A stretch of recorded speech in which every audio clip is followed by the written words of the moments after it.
What's up, everybody? Today's video is De Bruyne was abandoned, but when the money came, his family wanted to take him back. My name's Greg. I'm an American living abroad in Spain, learning the beautiful game of football one reaction at a time with your help. Getting super close to 5,000 subscribers. You can go ahead and hit the subscribe button. That way you can be a part of my football brain trust, as I like to call it. This is the Daily Dose of Football. Great channel, and actually had somebody recommend this video. It was the Melty Old Speakers. Hopefully I'm saying that correctly. If not, I'm sure he or she is listening, and you can let me know in the comments. I'm kind of excited about this. I know a little bit about De Bruyne. Hopefully I'm saying that name correctly. I believe he was Belgium. Is that correct? Belgian. But anyway, we're about to find out. Let's see what we can see. So listen to this. De Bruyne is one of the most emotional and tragic life stories of any football player, and knowing that, it makes it 10 times more impressive that he has managed to become a football superstar. Right from the beginning, he was abandoned by his foster family and nearly expelled from his academy. When he was supposed to have had his big break, his girlfriend cheated on him with one of his teammates and made him a mental wreck. He ended up being deemed a flop by the media, and still he used his anger as fuel to become greater. And in the end, he had reached the top, and still life didn't stop hitting him with tragedy after tragedy. If I remember correctly, isn't he the one that's like the art of the pass? He's a extremely good passer. I remember doing a reaction to one of his videos, but of course YouTube wouldn't even let it be visible, so I wasn't able to share it. By the media, and still he used his anger as fuel to become greater. And in the end, he had reached the top, and still life didn't stop hitting him with tragedy after tragedy. This is the incredible story of Kevin De Bruyne. Enjoy. It all started in his garden, where after repeatedly breaking the pots, his parents forced him to only play with his weak foot. Looking back now, I guess it was a good decision. At 8 years of age, he was So I'm assuming he was practicing with the football and kicking it into the pots and breaking the pots. Is that that's what he's saying, I think. Looking back now, I guess it was a good decision. At 8 years of age, he was already getting into trouble. It had been 2 years since he joined his local club, KVV Trochen, and he was already trying to take the next step in his career. So he quite simply told his coach the training sessions are better at Genk and moved to his new club. However, things at Genk didn't get easier. He wasn't a troublemaker, but though he was oddly quiet, he had a really strong character. He was ambitious and overly honest, and it seems that kind of scared away his teammates and even his coaches, who would try their hardest to make him normal. But though they tried a lot, they rarely ever succeeded. One time back then, he was so annoyed that one of them was always on his back that he refused to let go of the goalpost until he felt he had been understood. Except that by then, it was nighttime. That same coach would go on to bow down and admit, he is stubborn like a mule, but I can see now that's what made him so great. Regardless, over time news of his great talent traveled far and wide, and so Genk, knowing the kid was unhappy, convinced him to move all the way across the country all by himself to play for them. But it was at this moment that De Bruyne experienced his first heartbreak. After a year living in a boarding home, Genk made a special arrangement where young players, instead of being housed in their premises, would be hosted by a foster family, and so De Bruyne, along with 2 of his teammates, moved in with his new family. But the past year had been tough for De Bruyne. He was already socially awkward back in his hometown, but now all the way across the country and speaking with a funny accent. Well, as he said it himself, they were the loneliest years I'll ever live. Regardless, now with his new family, he felt safe. He wasn't so alone anymore, and it helped him to fit in. After a year, he felt like it had all gone smoothly. He was doing good in school, doing good in football, no fights, no problems. As he waved them goodbye before summer break, his foster family waved back and told him they'd see him next year. But the moment he arrived at his hometown, he walked into his house to find his mom crying. She looked at him and said something that, in his own words, shaped the rest of his life. The foster family called, and they don't want you there. It's about who you are. They said that you're too quiet, that they can't interact with you. You're just too difficult. De Bruyne That's kind of sad. That's sad. But man. You're too quiet that they can't interact with you. You're just too difficult. De Bruyne obsessed over these words because no one had said anything to him. He was so focused on making it that he had just tried his best not to cause any troubles, keeping quiet inside his room, waiting for the next training session. But turns out somehow that was a problem, and as his mother finished telling him what happened, he just picked up a football from the floor and ran to his backyard and kicked the ball against the fence for hours, with those 5 words looping in his mind. It's about who you are. It's about who you are. Man, that's tough because he was doing the right thing. I mean, he wasn't a bad kid. He wasn't causing problems, stealing stuff, sneaking out. He wasn't doing anything like that. He was just seems like he was just being a good kid. But I guess in that family, they wanted him to be or do more. Yeah. The worst part wasn't even that he had been abandoned by these people who were family to him. The thing was that the club had been contacted and they now thought it was a problem, so much so that they weren't willing to pay for another foster family to take care of him, and instead he'd be sent to another boarding home. But this one was special. It was a boarding home for troubled kids. When the pain finally calmed down, he relaxed and said out loud to himself, "Everything is going to be okay. In 2 months, I'm going to be in the first team. No matter what, I am not going back home a failure, no matter what." At this point, he was already 16, and though he had already played a few matches for the B team, he was, in his own words, a nobody.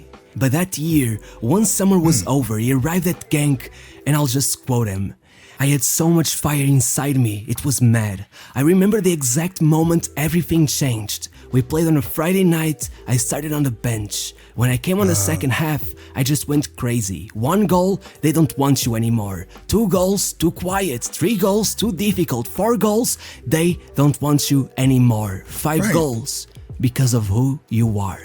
I had scored 5 goals in a single half of football. It had been such an undeniable performance that De Bruyne was moved to the first team immediately. It had been 1 month and 20-something days. He had actually made it to the first team faster than he had promised he would. Once there, the club started acting a bit strange, saying they wanted to pay the foster family to get him back living with them. They even showed up and the foster parents told him it had all been a big misunderstanding, that obviously they would like him to stay. Really? I mean, I guess that's the title of the video, but really? Now all of a sudden they want to come back. No, we miss him. He is like a part of the family. Wow. Parents told him it had all been a big misunderstanding, that obviously they would like him to stay. What they meant before was that they only wanted him to come over on weekends, but before they finished trying to dig themselves out of a hole, De Bruyne just said, "You threw me in the trash and now that I'm doing good you want me back?"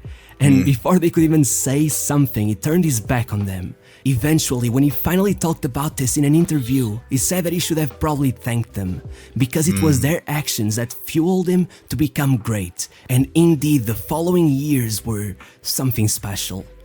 In the first, he barely played. In the second, he started getting a few minutes, and by the third, he took the league by storm, getting 5 goals and assisting a further 16, leading Genk to their 3rd league title in their history, clenching it by half a point.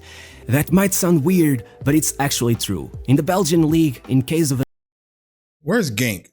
Let me see. Dutch pronunciation, commonly known as KRC Genk, or Racing Genk, is the Belgian professional football club, based in the city of Genk in Belgian Limburg. Okay, cool. So that's where, let's see here. Okay, I'm just curious what that was. Back to the previously scheduled show. the tie-in points, the portion of them obtained from the first stage is rounded down half a point, and that's just what happened that year.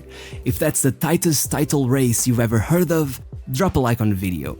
That same year, he still managed to go another step further, earning his debut for the Belgian national team and instantly impressing everyone there, with Vincent Kompany even saying that by the time their first training session together was over, all the players were chatting to each other like, "Did you see that? He's 19 and is already the best player in the team. Also, fun fact, his mom was actually born in Burundi, in Africa, so technically he could have played for them instead. Wonder why he didn't, huh? But despite his success, don't think for a second that De Bruyne had changed. His Genk career was full of strange moments. Wait, I just wonder why was that funny? Burundi, In Burundi, in Anybody know? Africa, so technically he could have played for them instead. Wonder why he didn't, huh? But despite his success, dang. Obviously that means something. Damn. Maybe somebody can share that with me. don't think for a second that De Bruyne had changed. His Genk career was full of strange moments. First, at 19, he saw fit to confront the team's star player, Elianiv Barda, to complain that he didn't work hard enough in training. And then, in 2012, he got so annoyed at his team's poor performances that he used the post-match press conference to say, "I'm ashamed of my teammates and I suggest to those who don't have a desire to play, just leave." Oh, But in wow. Oh, man, that is some leadership right there. It's not easy to speak the truth, especially at that young age. teammates and I But he's the best player, so I guess it doesn't matter how old he is. suggest to those who don't have a desire to play, just leave. But in the end, it would actually be De Bruyne who would leave, signing for Chelsea, who were so impressed by his performances that they intended to make him their Frank Lampard replacement. But before that, he would go on loan to Werder Bremen. In the Bundesliga, he quickly cemented his status as one of the world's greatest up-and-coming talents. If others had made waves with flashy skills, De Bruyne was simple, and somehow that was even more impressive. Because, just as Cruyff had once said, football is simple, but playing simple football is the hardest thing that is. Even with Bremen fighting with relegation, De Bruyne pulled off 10 goals and 9 assists and casually took the award for Young Player of the Year. It was now time to focus and take over the Premier League. But focus was something De Bruyne struggled with that Okay, so he went to Germany first, Bundesliga, and now he's going to the Premier League to take over. focus and take over the Premier League. But focus was something De Bruyne struggled with that season because it just happened to be that year that his girlfriend cheated on him with his childhood friend, ex-academy and international teammate, Thibaut Courtois. And she wasn't even nice. Damn. Man, girl, let me just keep going while my wife gets mad at me saying something crazy. Academy and international teammate, Thibaut Courtois. And she wasn't even nice about it, confirming the whole scandal to the press and making sure to say that Courtois gave her in one night more than De Bruyne had given her in 3 years. Though, to be fair, she would make sure to say that she did it out of revenge. Supposedly De Bruyne had cheated on her months before. Still, with his form hitting a low point just when he needed to be performing the most, and Mourinho giving him a hard time, De Bruyne would be sold after just half a season playing at Chelsea. He had only managed 1 assist and not a single goal at that point. His next destination was Wolfsburg, back to the Bundesliga, but once again, De Bruyne channeled his rage into his game, even with Courtois joining Chelsea after he departed, in what seemed like a bit of poetic injustice. De Bruyne still managed to remain calm and be the bigger man, allowing Courtois to continue playing for the Belgian national team after the coach gave De Bruyne the power to decide if his... Wait, I have to understand that. So he left. Hold on. To be performing the most, and Mourinho giving him a hard time, De Bruyne would be sold after just half a season playing at Chelsea. He had only managed 1 assist and not a single goal at that point. His next destination was Wolfsburg, back to the Bundesliga, but once again... Okay, so he left Premier League. He went back to the Bundesliga with Wolfsburg. I think that's how he said that. De Bruyne channeled his rage into his game, even with Courtois joining Chelsea after he departed, in what seemed like a bit of poetic injustice. De Bruyne still managed to remain calm and be the bigger man, allowing Courtois to... So, in theory, I guess he would have been upset because he went to Chelsea, even though he wasn't, De Bruyne wasn't there. So why would he care? Injustice. De Bruyne still managed to remain calm and be the bigger man, allowing Courtois to continue playing for the Belgian national team after the coach gave De Bruyne the power to decide if his behavior should be punished. In fact, that same year, De Bruyne was Belgium's top scorer in the qualifying stage, leading them to their first international tournament in 12 years. Once the next season started, De Bruyne took advantage of this blank canvas he had been given and created a masterpiece. With 16 goals, scoring 2 against Bayern in a match that ended up becoming their first defeat in nearly a year, as well as an absurd 27 assists, 21 of which came in the league, which at Yeah, I think that as well as an absurd 27 assists.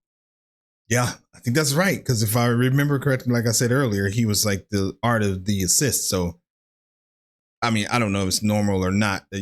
A player usually has more assists than goals, but obviously that was his thing. Assists, 21 of which came in the league, which at the time was the Bundesliga record. It took Wolfsburg to a cup title and second place only behind Bayern, and to top it all off, he earned a place at the Ballon d'Or and oh no, there's my team. Well, it's leaning in that direction, Borussia. second place only behind Bayern, and to top it all off, he earned a place at the Ballon d'Or and won the award for the league's Player of the Year.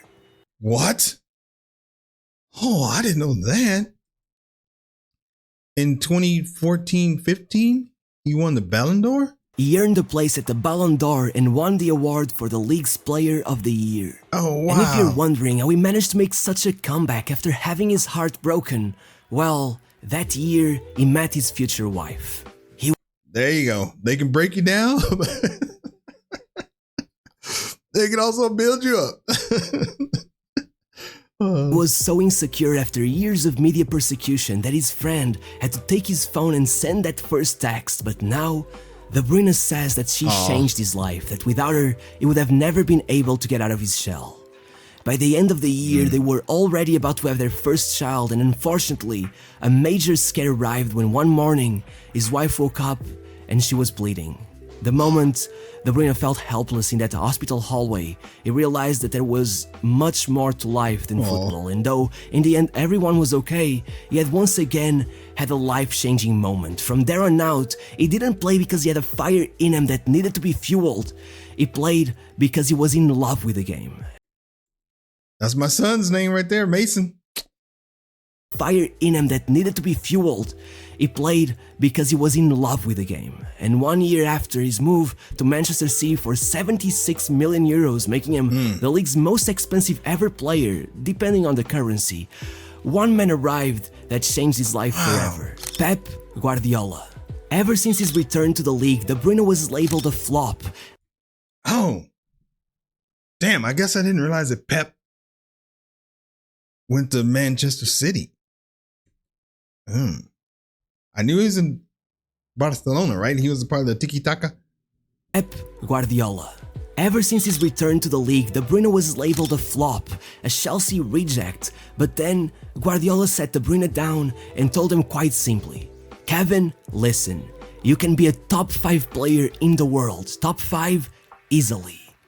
If previously De Bruyne struggled with authoritarian coaches, this was the perfect approach. There was no need for being fired up. De Bruyne didn't need to prove Pep Guardiola wrong. He wanted to prove him right, and with every season that came after that, claims that he wasn't anything more than a Chelsea flop crumbled bit by bit. In his second season with Pep, De Bruyne topped the assist charts with 16 assists and led City to become the first ever club to hit 100 points. Over summer, his form only for club to hit let me see. 100. Okay, 17, 18. Okay. 100 points. 100 points. Over summer, his form only continued escalating as after a number of underwhelming tournaments with Belgium, De Bruyne finally managed to live out his dream of bringing glory back to the national team, pairing up with Eden Hazard for one of their most successful ever tournaments, even scoring the winning goal to take down Brazil in the quarterfinals, before going down to France and beating England to conquer the bronze medal. Belgium's highest ever achievement at the World Cup. The Ballon d'Or rankings now consider him a top 10 player in the world. Okay, number 9. Guardiola's claim. And Ronaldo, Mbappe, Messi, Salah. Okay.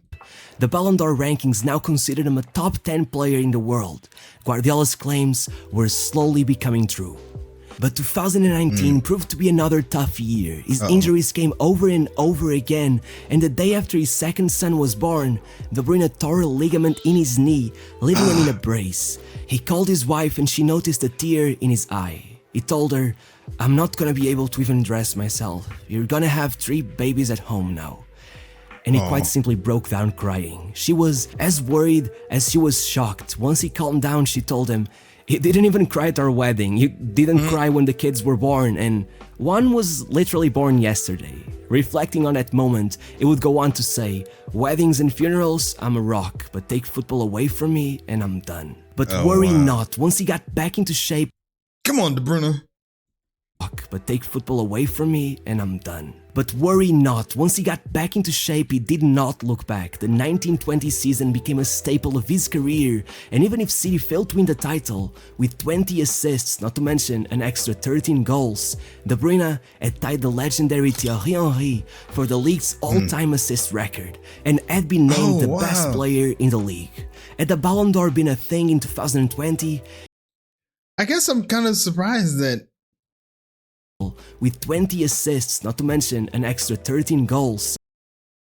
I guess I'm surprised that 20 assists is a lot, but I guess I guess they don't score a ton of goals in a season, so that would make sense. De Bruyne had tied the legendary Thierry Henry for the league's all-time assist record, and had been named the best player in the league. Had the Ballon d'Or been a thing in 2020, he would most likely have been picked as one of the 5 best in the world, but I guess we'll have to wait. What did you just say? The Ballon Best d'Or player in the league. Had the Ballon d'Or been a thing in 2020, he would most likely have been picked as one of the 5 best in the world, but I guess we'll have to wait. So, oh, because of the pandemic. Okay. I was wondering, I was like, that was it not existing then, but because of the pandemic. Okay. Most likely have been picked as one of the 5 best in the world, but I guess we'll have to wait. Ever since then, he has continued to excel. He's on the way to a 4th Premier League title, and just a few weeks ago, he scored and assisted against Real Madrid to no effect, as City once again will miss the Champions League final.